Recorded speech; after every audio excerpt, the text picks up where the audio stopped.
welcome back to Destroy All Models. This is going to be a short, quick video to follow up the previous video about the Alien Attacker from Independence Day. You know, I figured since it is that time of the year, I might as well knock a few out. So, what I wanted to do was a quick look at some of the collectible options you might see or might have the option to get for your shelves. Or shelves.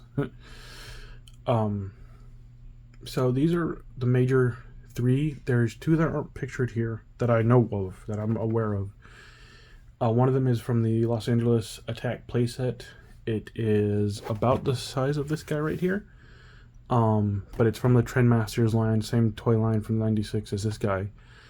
But it came with the big playset that had like the city and had one of the jets and stuff like that. And then there's a it's a 4 foot, I think it's a 4 foot or 2 foot wide, unofficial. I think it's unofficial. I don't think it's sponsored or licensed. Kit from an independent sculptor online. That's like $400. I don't obviously have that. It's too much money, which is why I settled for the old school kit. But other than that, these are your options when collecting this particular ship. So starting here, this is the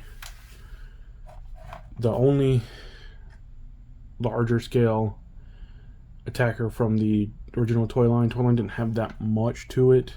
A couple of exosuits, couple of the characters that had the jet and stuff like that. So as you can see, they did some airbrushing and stuff to try and break out the pattern. And they also added electronics, as you can see. And then a cool little feature here is you can take this off and see, and this guy's removable, but you see the alien in his exosuit right there. It's not actually that bad of a little figure too. Other than that, on the bottom here, sorry for the bump, there's your battery hatch. These two actually shoot missiles, these two parts right here. However, I have my missiles put away because I don't want them flying all over the place. And then when you pull this back, these are little bombs. They're kind of jammed in there, wonky. But you pull that back, and then when you flip it over, you're supposed to be able to push these two in. Oh, there we go. And they do pop out. See? So there's your little bomb.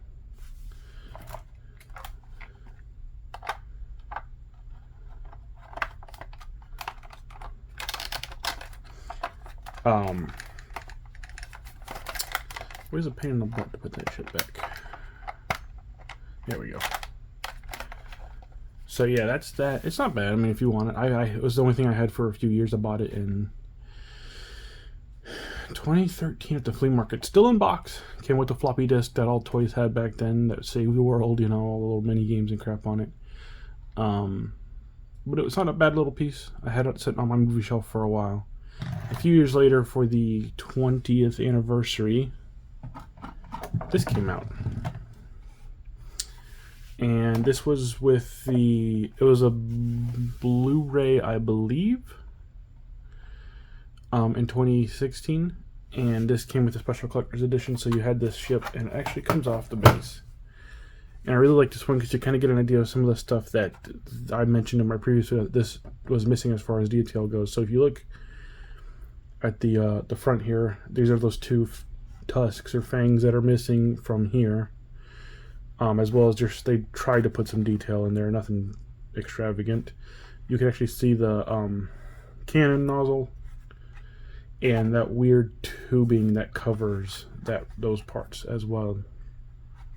That's missing on this one. Other than that, this is your basic gray paint job. It looks good, actually. I liked it a lot. Obviously I have it.